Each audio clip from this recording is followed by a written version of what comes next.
ನಮಸ್ಕಾರ ಎಲ್ಲರಿಗೂ. ನಾನು ಶಾಂತಲಾ ಸಂತೋಷ್, ಶಾಂತಲಾ ದಿ ಸೈಕಾಲಜಿಸ್ಟ್. ಈ ಒಂದು ಚಾನೆಲ್ ಮೂಲಕ ನಮ್ಮ ಒಂದು ಜೀವನದ ಮೇಲೆ ಪ್ರಭಾವ ಬೀರುವ ಕೆಲವು ಅಂಶಗಳನ್ನ ನಿಮ್ಮೆಲ್ಲರ ಜೊತೆಗೂ ಸಹ ಶೇರ್ ಮಾಡ್ತಾ ಇರ್ತೀನಿ. ಕುಂಭಮೇಳ ಈ ಒಂದು ವಿಷಯದ ಮೇಲೆ ಕೆಲವು ವಿಷಯಗಳನ್ನ ಶೇರ್ ಮಾಡ್ಕೊಳ್ಬೇಕು ಅಂತ ಇದ್ದೀನಿ. ಈಗ ಹೋದ ತಿಂಗಳಿಂದ ಪ್ರಯಾಗರಾಜಲ್ಲಿ ನಿಮ್ಗೆಲ್ಲರಿಗೂ ಸಹ ಗೊತ್ತು, ಕುಂಭಮೇಳ ನಡೀತಾ ಇದೆ. ನಮ್ಮ ಭಾರತ ದೇಶದ ಸನಾತನ ಧರ್ಮದಲ್ಲಿ ಈ ಒಂದು 18 ಪುರಾಣಗಳಲ್ಲಿ ಈ ಒಂದು ಕುಂಭಮೇಳಗಳ ಬಗ್ಗೆ ವಿಶಿಷ್ಟವಾಗಿ ಎಲ್ಲವನ್ನು ಸಹ ವಿವರವಾಗಿ ವಿವರಿಸಲಾಗಿದೆ. ಆಮೇಲೆ ಈ ಒಂದು ಬರವಣಿಗೆ ಅಲ್ಲದೇನೂ ಸಹ ಕುಂಭಮೇಳಕ್ಕೆ ಅದರದ್ದೇ ಆದ ವೈಶಿಷ್ಟ್ಯಗಳನ್ನು ಸಹ ನಾವು ನೋಡ್ತೀವಿ. ಕುಂಭಮೇಳದಲ್ಲಿನೂ ಸಹ ಅರ್ಧ ಕುಂಭಮೇಳ, ಪೂರ್ಣ ಕುಂಭಮೇಳ ಮತ್ತೆ ಮಹಾ ಕುಂಭಮೇಳ ಅನ್ನೋದನ್ನ ಸಹ ನಾವು ನೋಡ್ತೀವಿ. ಅರ್ಧ ಕುಂಭಮೇಳ ಅಂತ ಹೇಳಿದ್ರೆ 6 ವರ್ಷಕ್ಕೆ ಒಂದು ಸರಿ ಕುಂಭಮೇಳ ಬರುತ್ತೆ. ಆಮೇಲೆ ಪೂರ್ಣ ಕುಂಭಮೇಳ ಅಂತ ಹೇಳಿದ್ರೆ 12 ವರ್ಷಕ್ಕೊಂದ್ಸರಿ ಕುಂಭಮೇಳ ನಡೆಯುತ್ತೆ. ಆಮೇಲೆ ಮಹಾ ಕುಂಭಮೇಳ ಅಂತ ಹೇಳಿದ್ರೆ ಈಗ ಈಗ ಪ್ರಯಾಗ್ರಾಜಲ್ಲಿ ಏನ್ ನಡೀತಾ ಇದೆಯೋ ಆ ಒಂದು ಕುಂಭಮೇಳವನ್ನ ಮಹಾ ಕುಂಭಮೇಳ ಅಂತ ಕರಿತೀವಿ. ಅದು 144 ವರ್ಷಕ್ಕೆ ಒಂದು ಸರಿ ಬರುತ್ತೆ. ಈ ಕುಂಭಮೇಳಗಳ ಜೊತೆಗೆ ವರ್ಷಕ್ಕೊಂದು ಸರಿ ಕುಂಭಮೇಳನೂ ಸಹ ನಡೀತಾ ಇರುತ್ತೆ. ನೀವು ಕೇಳಬಹುದು, ಎಲ್ಲೆಲ್ಲಿ ಕುಂಭಮೇಳವನ್ನ ನಡೆಸಲಾಗತ್ತೆ ಅಂತ ಹೇಳಿದ್ರೆ, ಧಾರ್ಮಿಕ ಕ್ಷೇತ್ರಗಳಲ್ಲಿ ಕುಂಭಮೇಳವನ್ನ ನಡೆಸಲಾಗುತ್ತೆ. ನದಿ ತೀರಗಳಲ್ಲಿ ನಿಮ್ಗೆಲ್ಲರಿಗೂ ಸಹ ಗೊತ್ತು, ಈ ಒಂದು ಕುಂಭಮೇಳವನ್ನ ನಡೆಸಲಾಗತ್ತೆ ಅಂತ ಹೇಳಿ. ಇಲ್ಲಿ ಧಾರ್ಮಿಕ ಆಚರಣೆ ಇದು ಹಲವಾರು ವರ್ಷಗಳಿಂದ, ಎಷ್ಟೋ ಸಾವಿರ ವರ್ಷಗಳಿಂದ ಇವುಗಳನ್ನ ನಡೆಸ್ಕೊಳ್ತಾ ಬರ್ತಾ ಇದೆ. ಇದರಿಂದ ನಮ್ಮ ಧಾರ್ಮಿಕ ಆಚರಣೆಗಳಿಂದ ಹಲವಾರು ನಮಗೆ ಫಲಗಳು ದೊರಕುತ್ತದೆ. ಆಮೇಲೆ ಪಾಪ ವಿಮೋಚನೆನೂ ಸಹ ಆಗುತ್ತೆ ಅನ್ನುವ ನಂಬಿಕೆಗಳನ್ನು ಸಹ ಇದೆ. ಕುಂಭಮೇಳವನ್ನ ನಾವು ಎಲ್ಲೆಲ್ಲಿ ನೋಡ್ತೀವಿ ಅಂತ ಹೇಳಿದ್ರೆ, ಪ್ರಯಾಗ್ರಾಜ್, ಹರಿದ್ವಾರ, ನಾಸಿಕ್ ಮತ್ತು ಉಜ್ಜಯಿನಿ ಇಲ್ಲಿ ನೋಡ್ತೀವಿ. ಈ ಒಂದು ಧಾರ್ಮಿಕ ಕ್ಷೇತ್ರಗಳಲ್ಲಿ ಸಾಂಪ್ರದಾಯಿಕವಾಗಿ ಧಾರ್ಮಿಕವಾಗಿ ಕೆಲವು ಆಚರಣೆಗಳನ್ನ, ಸ್ನಾನಗಳನ್ನ, ಅಂದ್ರೆ ನಾವು ನಮ್ಮ ಒಂದು ಧಾರ್ಮಿಕ ಒಂದು ವಿಚಾರಗಳಲ್ಲಿ ಯಾವೆಲ್ಲ ವಿಷಯಗಳನ್ನ ತಿಳ್ಕೊಂಡಿದೀವೋ ಆ ಒಂದು ಮೇಳದಲ್ಲಿ ಭಾಗವಹಿಸಿದರೆ, ಕುಂಭಮೇಳಗಳಲ್ಲಿ ಯಾವೆಲ್ಲ ಒಂದು ಫಲಗಳನ್ನ ನಾವು ಪಡ್ಕೊಳ್ಬಹುದು, ಈ ರೀತಿಯಾಗಿ ತಿಳ್ಕೊಂಡಾಗ ಕುಂಭಮೇಳಕ್ಕೆ ಹೋಗ್ಬೇಕು, ನಾವುನು ಸಹ ಪಾಲ್ಗೊಳ್ಬೇಕು. ಅಲ್ಲಿ ಒಂದ್ಸರಿ ಹೋಗಿ ಗಂಗಾ, ಯಮುನಾ, ಸರಸ್ವತಿ ಈ ಒಂದು ನದಿಗಳ ಸಂಗಮದಲ್ಲಿ ನಾವುನು ಸಹ ಮಿಂದು ಬರ್ಬೇಕು ಅನ್ನುವ ಒಂದು ಉತ್ಕೃಷ್ಟವಾದ ಆಸೆ ಎಲ್ಲರಿಗೂ ಸಹ ಇರುತ್ತೆ. ಕೆಲವೊಂದು ಸರಿ ಏನಾಗತ್ತೆ, ಈ ಒಂದು 50 ವರ್ಷ ಮೇಲ್ಪಟ್ಟವರಿಗೆ ಹಲವಾರು ಕಾರಣಗಳಿಂದ ಈ ಒಂದು ಕುಂಭಮೇಳಕ್ಕೆ ಹೋಗೋದಕ್ಕೆ ಆಗೋದಿಲ್ಲ. ಆಮೇಲೆ ಈ ಒಂದು ಕುಂಭಮೇಳದಲ್ಲಿ ಪಾಲ್ಗೊಳ್ಳುವವರ ಸಂಖ್ಯೆನೂ ಸಹ ನಾವು ನೋಡಿದ್ರೆ ನಿಮ್ಗೆ ಆಶ್ಚರ್ಯ ಆಗತ್ತೆ. ಇದರಲ್ಲಿ ಚಿಕ್ಕ ಮಕ್ಕಳಿಂದನೂ ಹಿಡಿದು ವೃದ್ಧರವರೆಗೆ ಎಲ್ಲರೂ ಸಹ ಪಾಲ್ಗೊಳ್ತಾರೆ. ಯಾಕೆ ಅಂದ್ರೆ ಮಹಾ ಕುಂಭಮೇಳ ಅನ್ನೋದು 144 ವರ್ಷಕ್ಕೆ ಒಂದು ಸರಿ ಬರುತ್ತೆ. ಸೊ ಅದಕ್ಕೋಸ್ಕರ ಎಲ್ಲರನ್ನು ಸಹ ಪಾಲ್ಗೊಳ್ಬೇಕು ಅನ್ನುವ ಒಂದು ಆಸೆ ಎಲ್ಲರಿಗೂ ಸಹ ಇದ್ದೇ ಇರುತ್ತೆ. ಎಲ್ಲರೂ ಚಿಕ್ಕ ಮಕ್ಕಳಿಂದ ಹಿಡಿದು ವೃದ್ಧರವರೆಗೂ, ಆಮೇಲೆ ಯಾವುದೇ ಒಂದು ಅವರಿಗೆ ಅನಾನುಕೂಲ ಇದ್ರೂನು ಸಹ ಪಾಲ್ಗೊಳ್ತಾ ಇರ್ತಾರೆ. ಆದರೆ ಹಲವಾರು ಜನ ಕಾರಣಾಂತರಗಳಿಂದ ಕುಂಭಮೇಳಕ್ಕೆ ಹೋಗೋಕೆ ಆಗ್ತಾ ಇರಲ್ಲ. ಸೊ ಅಂತವರು ಮಾನಸಿಕವಾಗಿ ನೊಂದ್ಕೊಳ್ತಾ ಇರ್ತಾರೆ. ಈ ಒಂದು ಕುಂಭಮೇಳಕ್ಕೆ ನಾನು ಹೋಗಕ್ ಆಗ್ತಾ ಇಲ್ಲ, ನಾನು ಹೋಗ್ಲಿಲ್ಲ ಅಂದ್ರೆ ಏನಾದ್ರೂ ಆಗತ್ತಾ, ನಾನು ಹೋಗ್ಬೇಕಾಗಿತ್ತು, ಈ ರೀತಿಯಾಗಿ ಆಲೋಚನೆಯನ್ನ ಮಾಡ್ತಾ ಇರ್ತಾರೆ. ಎಲ್ಲರೂ ಸಹ ಕುಂಭಮೇಳದಲ್ಲಿ ಪಾಲ್ಗೊಳ್ತಾ ಇದ್ದಾರೆ, ನನಗೆ ಹೋಗಕ್ ಆಗ್ಲಿಲ್ಲ ಅಂತ ಹಲವಾರು ವ್ಯಕ್ತಿಗಳು ಮಾನಸಿಕವಾಗಿ ನೊಂದ್ಕೊಳ್ತಾ ಇರ್ತಾರೆ. ಅವರಿಗೋಸ್ಕರ ಈ ಒಂದು ಚಿಕ್ಕ ವಿಡಿಯೋ ಉಪಯೋಗ ಆಗುತ್ತೆ ಅಂತ ನಾನು ಭಾವಿಸಿದ್ದೀನಿ. ಸೊ ನಾವು ಕಾರಣಾಂತರಗಳಿಂದ, ಅಂದ್ರೆ ಯಾವುದಾದ್ರೂ ಒಂದು ದೈಹಿಕ ಸಮಸ್ಯೆ ಇರಬಹುದು, ಅಥವಾ ಆರ್ಥಿಕವಾಗಿ ನಮಗೆ ಹೋಗದೇ ಇರೋದಕ್ಕೆ ಅದನ್ನೂ ಸಹ ಕಾರಣವಾಗಿರಬಹುದು. ಮನೆಯಲ್ಲಿ ಯಾವುದಾದರೂ ಒಂದು ಅನಾನುಕೂಲ ಸಂಭವಿಸಿ ಆ ಒಂದು ಕುಂಭಮೇಳಕ್ಕೆ ಹೋಗದೇ ಇರೋದಕ್ಕೆ ಅದನ್ನೂ ಸಹ ಕಾರಣ ಆಗ್ತಿರಬಹುದು. ಹೀಗೆ ಕೆಲವು ಕಾರಣಗಳಿಂದ ಕುಂಭಮೇಳಕ್ಕೆ ನಿಮಗೆ ಹೋಗೋಕೆ ಆಗಿಲ್ಲ ಅನ್ಕೊಳ್ಳಿ. ಸೊ ಆಗ ನೀವು ಮಾನಸಿಕವಾಗಿ ನಮಗ್ ಹೋಗಕ್ ಆಗ್ಲಿಲ್ಲ, ನಾವು ಹೋಗ್ಲೇಬೇಕಾಗಿತ್ತು, ಎಷ್ಟೋ ವರ್ಷಕ್ಕೆ ಒಂದು ಸರಿ ಈ ಒಂದು ಕುಂಭಮೇಳ ಬರುತ್ತೆ, ಇದನ್ನ ನಾನು ನೋಡ್ಬೇಕಾಗಿತ್ತು, ಅಲ್ಲಿ ಗಂಗಾ, ಯಮುನಾ, ಸರಸ್ವತಿ ಆ ನದಿಗಳ ಸಂಗಮ ಸ್ಥಳದಲ್ಲಿ ನಾನು ಮಿಂದು ಬರ್ಬೇಕಾಗಿತ್ತು, ಇದರಿಂದ ಹಲವು ನನಗೆ ಫಲಗಳು ದೊರಕ್ತಾ ಇತ್ತು.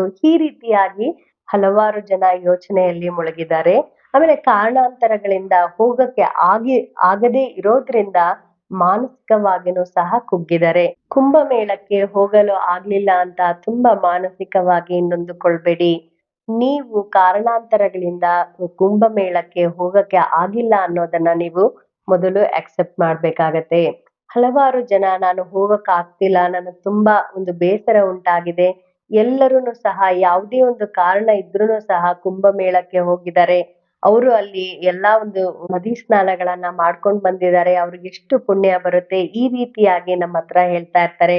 ಆಮೇಲೆ 50 ವರ್ಷ ಹತ್ತಿರದಲ್ಲಿ ಇರುವ ಒಂದು ವಯಸ್ಸಿನ ವ್ಯಕ್ತಿಗಳಿರಬಹುದು, ಮಹಿಳೆಯರಿರಬಹುದು, ಅವ್ರಿಗೆ ಇನ್ನೂ ಜಾಸ್ತಿ ಒಂದು ನೋವಾಗುತ್ತೆ. ನಮಗ್ ಹೋಗಕ್ ಆಗ್ಲಿಲ್ಲ, ನಾವಿವಾಗ ಹೋಗ್ಬೇಕಾಗಿತ್ತು. ಈ ರೀತಿಯಾಗಿ ಆಲೋಚನೆ. ಅವರಿಗೆ ಏನು ಅಂತ ಹೇಳಿದ್ರೆ ನಿಮ್ಮ ಆಲೋಚನೆಗಳು ತಪ್ಪಲ್ಲ. ಇದು ಎಷ್ಟೋ ವರ್ಷಗಳಿಂದ ನಡೆದುಕೊಂಡು ಬಂದ ಒಂದು ಪದ್ಧತಿ ಆಗಿದೆ ಕುಂಭಮೇಳದಲ್ಲಿ ಪಾಲ್ಗೊಳ್ಳೋದು. ಆದ್ರೂನು ಸಹ ನಿಮಗೆ ಕಾರಣಾಂತರಗಳಿಂದ ಹೋಗೋಕ್ಕಾಗಿಲ್ಲ ಅಂದ್ರೆ ಅದನ್ನ ನೀವು ಅಕ್ಸೆಪ್ಟ್ ಮಾಡ್ಕೊಳ್ಳಿ.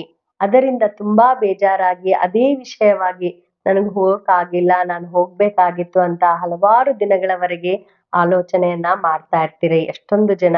ಸೊ ಅದರಿಂದ ಹೊರಗಡೆ ಬರ್ಬೇಕು ಅಂದ್ರೆ ನೀವು ಮನೆಯಲ್ಲೇ ಮೊದಲು ದೇವರಿಗೆ ನೀವು ನಿಮ್ಮ ಒಂದು ಆಲೋಚನೆಗಳನ್ನ ನೀವು ಯಾಕೆ ಹೋಗೋಕ್ ಆಗಿಲ್ಲ ಅನ್ನೋದನ್ನ ಪೂಜೆಯ ಮೂಲಕ ಅಥವಾ ಹೇಳಿಕೊಳ್ಳುವುದರ ಮೂಲಕ ಸ್ವಲ್ಪ ನಿಮಗೆ ನೀವೇ ಸಮಾಧಾನವನ್ನ ಮಾಡ್ಕೊಳ್ಬೇಕಾಗತ್ತೆ. ಇದರ ಜೊತೆಗೆ ನಿಮ್ಮ ಹತ್ತಿರದಲ್ಲಿರುವ ತೀರ್ಥಕ್ಷೇತ್ರಗಳು ಅಂದ್ರೆ ನೀವು ವಾಸಿಸುತ್ತಿರುವ ಅಂದ್ರೆ ನಿಮ್ಮ ಒಂದು ಪ್ರದೇಶದಲ್ಲಿ ಯಾವ್ದು ಹತ್ತಿರದಲ್ಲಿದೆಯೋ ತೀರ್ಥಕ್ಷೇತ್ರವನ್ನ ಅಲ್ಲಿ ಹೋಗಿ ದೇವರನ್ನ ದರ್ಶನ ಮಾಡ್ಕೊಳ್ಳಿ. ಆಮೇಲೆ ನಿಮಗೆ ಮನಸ್ಸು ಇನ್ನೂ ಸಮಾಧಾನ ಆಗಿಲ್ಲ ಅಂತ ಹೇಳಿದ್ರೆ ಅಲ್ಲಿರುವ ಅರ್ಚಕರಿಗೆ ನಾನು ಹೀಗ್ ಹೋಗ್ಬೇಕು ಅನ್ಕೊಂಡಿದ್ದೆ, ಹೋಗಕ್ ಆಗ್ಲಿಲ್ಲ ಅಂತ ನಿಮ್ಮ ಒಂದು ಮನದಾಳದ ಮಾತುಗಳನ್ನು ಸಹ ಅವ್ರ ಹತ್ರ ಹೇಳಿಕೊಳ್ಳಿ. ಅವರು ಅದಕ್ಕೆ ಸರಿಯಾಗಿ ಏನ್ ಮಾಡ್ಬೇಕು ಅಂತಾನೂ ಸಹ ಹೇಳ್ತಾರೆ. ಯಾಕೆ ಅಂದ್ರೆ ಇದು ಒಂದು ಧಾರ್ಮಿಕವಾದ ವಿಚಾರ ಇದು. ಇದಕ್ಕೆ ಹಲವಾರು ಒಂದು ವಿಚಾರಗಳು ಇದರ ಜೊತೆಗೆ ಸಂಬಂಧವನ್ನ ಪಡೆದುಕೊಂಡಿರುತ್ತೆ. ಸೊ ಒಬ್ಬೊಬ್ಬ ವ್ಯಕ್ತಿಗಳೂನು ಸಹ ಅವರ ಒಂದು ವಿಚಾರದಲ್ಲಿ ಧಾರ್ಮಿಕ ವಿಚಾರಗಳಲ್ಲಿ ಒಂದೊಂದು ನಂಬಿಕೆಯನ್ನ ಇಟ್ಕೊಂಡಿರ್ತಾರೆ. ಯಾವುದೇ ಒಂದು ನಂಬಿಕೆ ಇದು ತಪ್ಪು, ಇದು ಸುಳ್ಳು ಈ ರೀತಿಯಾಗಿ ನಾವು ಹೇಳಲು ಬರುವುದಿಲ್ಲ. ಧಾರ್ಮಿಕ ವಿಚಾರಗಳಲ್ಲಿ, ಸಾಂಪ್ರದಾಯಿಕ ವಿಚಾರಗಳಲ್ಲಿ ವ್ಯಕ್ತಿಗಳು ಅವರ ಒಂದು ನಂಬಿಕೆಯನ್ನ ದೃಢವಾಗಿ ಅವ್ರು ಯಾವುದನ್ನ ತಿಳ್ಕೊಂಡಿರ್ತಾರೋ ಅದನ್ನ ದೃಢವಾಗಿ ನಂಬಿರ್ತಾರೆ. ಸೊ ಅದಕ್ಕೋಸ್ಕರ ಕೆಲವು ಸರಿ ತುಂಬಾ ಬೇಜಾರಾಗತ್ತೆ ಕೆಲವು ವಿಚಾರಗಳಾಗಿ. ಈಗ ಕುಂಭಮೇಳಕ್ ಹೋಗ್ಲಿಲ್ಲ ಅಂತ ನಾವು ತುಂಬಾ ಈಸಿಯಾಗಿ ತುಂಬಾ ಸಲೀಸಾಗಿ ಹೇಳ್ತೀವಿ. ಅದೇ ವಿಚಾರ ಕೆಲವರಿಗೆ ತುಂಬಾ ಒಂದು ಕಷ್ಟದ ವಿಚಾರ ಆಗಿರತ್ತೆ. ಅಂದ್ರೆ ದುಃಖ ತರುವ ವಿಚಾರ ಆಗಿರತ್ತೆ. ನಾನು ಕುಂಭಮೇಳಕ್ಕೆ ಹೋಗ್ಲಿಲ್ಲ, ಪಾಲ್ಗೊಳ್ಳಲಿಲ್ಲ, ಅದರ ಒಂದು ಅನುಭವವನ್ನ ಪಡೀಲಿಲ್ಲ. ಅಲ್ಲಿ ನಾನು ಹೋಗ್ ಬಂದ್ರೆ ತುಂಬಾ ಚೆನ್ನಾಗಿರ್ತಿತ್ತು. ಈ ರೀತಿಯಾಗಿ ಆಲೋಚನೆ ಮಾಡಿ ತುಂಬಾ ದುಃಖವನ್ನು ಸಹ ಪಡ್ತಾ ಇರ್ತಾರೆ. ಕಾರಣಗಳು ಏನೇ ಇರಲಿ, ಎಷ್ಟೇ ಒಂದು ಕಾರಣಗಳಿದ್ರೂನು ಸಹ ಕೆಲವೊಂದ್ ಸರಿ ಹೋಗೋದಕ್ಕೆ ಆಗೋದೇ ಇಲ್ಲ. ಅನಾನುಕೂಲಗಳು ಬಂದ್ಬಿಡುತ್ತೆ. ನಿಮ್ಮ ಮನೆಯ ಹತ್ತಿರ ಅಥವಾ ನೀವು ವಾಸಿಸುತ್ತಿರುವ ಪ್ರದೇಶದ ಹತ್ತಿರ ಇರುವ ತೀರ್ಥಕ್ಷೇತ್ರಗಳಿಗೆ ಆಮೇಲೆ ಧಾರ್ಮಿಕ ಕ್ಷೇತ್ರಗಳಿಗೆ ನೀವು ಭೇಟಿ ಕೊಡಿ. ಅಲ್ಲಿಯ ಒಂದು ದೇವರ ದರ್ಶನವನ್ನ ನೀವು ಪಡೆದುಕೊಳ್ಳಿ. ಆಮೇಲೆ ನಿಮ್ಮ ಮನಸ್ಸಿನಲ್ಲಿರುವ ಭಾವನೆಗಳನ್ನ ಅಂದ್ರೆ ಆ ಒಂದು ಯೋಚನೆಗಳನ್ನ ನಾನು ಹೋಗೋಕ್ಕಾಗಿಲ್ಲ, ಅದರಿಂದ ಏನಾದ್ರೂ ಆಗುತ್ತಾ? ಈ ರೀತಿಯ ಆಲೋಚನೆಗಳೂನು ಸಹ ಇರುತ್ತೆ. ಆ ವಿಚಾರಗಳನ್ನ ಅರ್ಚಕರ ಬಳಿ ಅಂದ್ರೆ ತಿಳಿದಿರೋರ ಹತ್ರ ನೀವು ಹೇಳಿದ್ರೆ ನಿಮಗೆ ಸಂಪೂರ್ಣವಾದ ಸರಿಯಾದ ವಿಷಯಗಳನ್ನ ಅವರುನು ಸಹ ತಿಳಿ ಹೇಳ್ತಾರೆ. ಸೊ ಇದರಿಂದ ನಿಮ್ಮ ಮನಸ್ಸುನು ಸಹ ಸಮಾಧಾನ ಆಗುತ್ತೆ. ಇದಕ್ಕೆ ಪೂರಕವಾಗಿ ನೀವು ಯಾವ ಒಂದು ಕಾರ್ಯಗಳನ್ನ ಮಾಡಬಹುದು ಅನ್ನೋದನ್ನ ಆಲೋಚನೆ ಮಾಡಿ ಈ ಒಂದು ಬೇಜಾರಿನಿಂದ ಹೊರಗಡೆ ಬನ್ನಿ. ದೇವರು ಎಲ್ಲಾ ಕಡೆ ಇದ್ದಾನೆ. ನಮ್ಮ ಒಂದು ಮನಸ್ಸು ಶುದ್ಧವಾಗಿದ್ರೆ ನೀವು ಎಲ್ಲಾ ತರದ ಕುಂಭಮೇಳದಲ್ಲಿ ಪಾಲ್ಗೊಂಡಿದ್ದೀರಾ ಅಂತಾನೆ ಅರ್ಥ ಅನ್ಕೊಳ್ಬಹುದು. ಸೊ ನೀವು ಯಾವುದೇ ತರದ ನಕಾರಾತ್ಮಕ ಆಲೋಚನೆಗಳನ್ನ ಮಾಡ್ಬೇಡಿ. ಕುಂಭಮೇಳಕ್ಕೆ ಹೋಗ್ಲಿಲ್ಲ ಅಂತ ನೊಂದುಕೊಳ್ಳೋದ್ರಿಂದ ನಿಮ್ಮ ಒಂದು ಮನಸ್ಸು ಹಲವು ದಿನಗಳವರೆಗೆ ಅದೇ ಯೋಚನೆಯಲ್ಲಿ ಇರುತ್ತೆ.